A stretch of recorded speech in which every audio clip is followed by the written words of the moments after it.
बिस्मिल्लाहिर्रहमानिर्रहीम। जी पर में खुशामदीद। आज का जो मेरा ये टॉपिक है इंतहाई अहम है आपके लिए।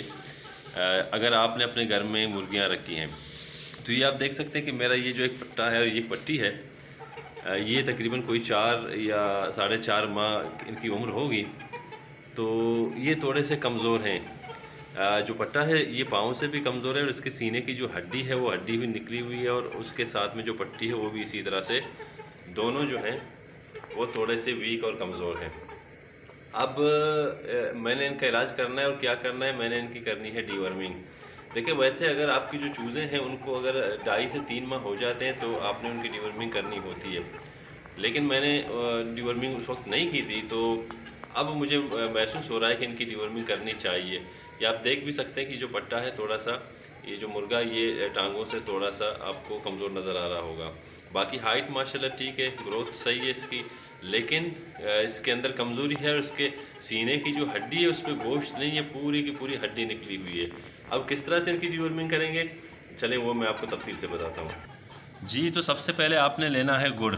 या आप देख सकते हैं कि इसमें थोड़ा सा गुड़ है। अभी रात का वक्त है, तो आपने जब अपने मुर्गियों को दाना पानी दे के बंद कर दिया आपने उनको, तो मगरब के बाद इशा के टाइम आपने इनकी डीवर्मिंग करनी है। उस दिन जब आपने इनकी डीवर्मिंग करनी हो उस रात को, तो आपने करना ये होगा कि आपने इनको जो दाना होगा वो कम देना है।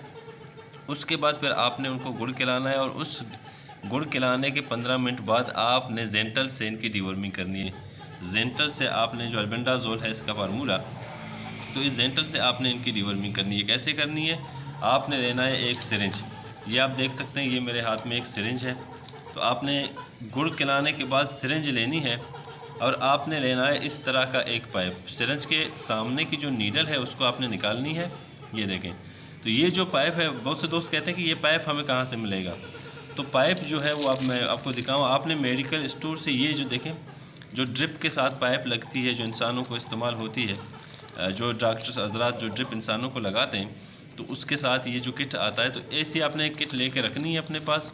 और जब भी आपको ज़रूरत पड़े तो उसके मुताबिक आपने पाइप काट के रखनी है, क्योंकि आपने अगर मुर्गियां रखी हैं तो उसके लिए ज़ाहिर है आपको इन चीज़ों की ज़रूरत पड़ेगी। आपने दवाइयाँ उनको पिलानी होंगी, या कभी बीमारी की सूरत में जिस तरह से भी दवाइयाँ या कोई खुराक जिस तरह से आपने पिलानी होगी, तो इन चीज़ों की ज़रूरत आपको पड़ेगी। तो एक आपने इस तरह का पाइप लेना है, एक सिरिंज लेना है।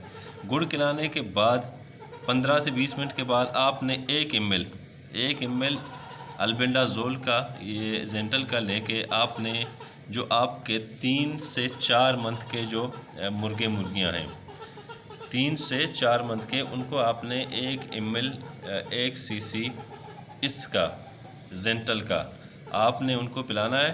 तो आप पिलाएंगे कैसे, अभी मैं आपको दिखाता हूँ। ये आपने इस तरह से सिरिंज ओपन कर लेनी है। यहाँ से देखें, आप जब भी सिरिंज का इस्तेमाल करें तो एक मेरा ये मशवरा है कि आप सिरिंज जो है वो नई ले आएँ। देखिए, अमूमन बहुत से दोस्त ऐसे करते हैं कि एक ही सिरिंज से वो दवाइयाँ भर के, इंजेक्शन की मुख्तलिफ़ किस्म की वो अपनी मुर्गियों को लगा रहे होते हैं, और दवाइयाँ भर के उसको पिला रहे भी होते हैं। तो मेरा ये जो है अपना तजुर्बा भी है, और आप लोगों के साथ मैं शेयर भी करना चाह रहा हूँ कि इनसे भी बीमारियाँ फैलती हैं। तो इस वजह से जब भी आप अपनी मुर्गियों को उनकी डीवर्मिंग करने का प्रोग्राम आपका बने, तो आपको चाहिए कि आपने उनको नई सिरिंज जो है उसका इस्तेमाल करना है। अब सिरिंज के सामने का जो ये नीडल है इसको आपने फेंक देना है, और फेंकने के बाद ये जो पाइप है इस पाइप को इसके साथ जोड़ देना है। तो अभी मैं जोड़ के आपको दिखाता हूँ। जी, तो ये आप देख सकते हैं कि मैंने ये जो सिरिंज है इसके सामने ये पाइप लगा दिया है।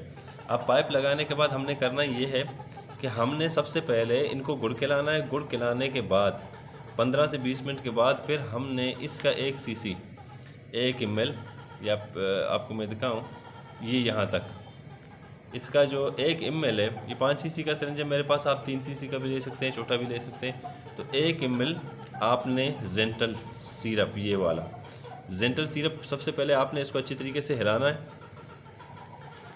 हिलाने के बाद आपने करना ये है कि इसको खोल के आपने अपना जो सिरिंज है उसमें 1 cc भर के अपने जो आपके जो मुर्गियां हैं, ये आपने 3.5 से 4 माह के जो आपके चूज़े होंगे, मुर्गियां होंगे, उनको ये आपने इस्तेमाल करवाना है। तो ये आप देख सकते हैं कि ये है सिरिंज, हमने यहाँ ऐसे इसके अंदर ये आप देख सकते हैं कि हमने डाल दी है। अब हम इसमें, ये आप देख सकते हैं हम अब इसमें 1 cc 1 ml भर लेंगे। तो अब इसमें 1 ml हमने भर लिया है, तो उस 1 ml को हम फिर अपनी जो है मुर्गियाँ हैं उनमें इस्तेमाल करेंगे। अब कुछ यूट्यूब की पॉलिसीज़ की वजह से मैं जो अपनी जो ये मुर्गे या मुर्गियाँ हैं उनको आपके सामने ये दवाई नहीं पिला सकता, या उनको पकड़ के ज़बरदस्ती से मैं दवाई नहीं पिला सकता वो। लेकिन आपको जो तरीका है वो मैंने बता दिया है कि आपने किस तरह से आपको पता चलेगा कि आपकी मुर्गियों में या मुर्गों में कीड़े हैं। तो उसका जो अहम साइन और सिम्टम है वो ये है कि उनकी जो सीने की हड्डी होगी उस पर गोश्त नहीं होगा और वो लागर होगी, वो टांगों से बैठना शुरू हो जाएंगी, कमज़ोर होंगी, पर उनके जो रूखे सूखे होंगे, जड़ने शुरू हो जाएंगे। तो आप ये समझ लें कि आपकी मुर्गियों में उनके जिस्म में कीड़े हैं। तो आपने फिर उनका इलाज इस तरह से करना है कि आपने सबसे पहले उनको रात को, अब रात का जो ये टाइम है मैं इनकी डिवॉर्मिंग कर रहा हूँ तो मैंने कहा आप लोगों के साथ इसको शेयर कर दूँ। तो आपने रात को सबसे पहले इनको गुड़ खिलाना है और उसके 15 से 20 मिनट के बाद आपने जेंटल शरबत से इनकी डिवॉर्मिंग करनी है, और उसके 21 दिन बाद फिर आपने यही प्रोसेस दोबारा दोहराना है। इसी तरह से आपने दोबारा इनकी डिवॉर्मिंग करनी है। और उसके बाद फिर आपने हर 3 माह बाद हर 3 माह बाद इनकी डिवॉर्मिंग करनी है फार्मूला बदल के। और आपने लहसुन का इस्तेमाल ज़रूर करना है। लहसुन पे मैं इंशाल्लाह एक वीडियो बहुत जल्द अपलोड करूँगा। अगर आप लहसुन का इस्तेमाल करते रहेंगे तो इंशाल्लाह से आपको डिवॉर्मिंग करने की भी नौबत नहीं आएगी। जी, तो अब मैंने जो आप तरीका आप लोगों को समझाया है उसमें यह है कि हमने जेंटल का इस्तेमाल करना है। पहले इनको गुड़ खिलाना है, गुड़ खिलाने के बाद 15 से 20 मिनट के बाद इनकी डिवॉर्मिंग करनी है। तो मैं अभी करने जा रहा हूँ इनकी डिवॉर्मिंग। आज के लिए इतना ही, मिलते हैं किसी अच्छे से वीडियो में, तब तक दुआ में याद रखिएगा।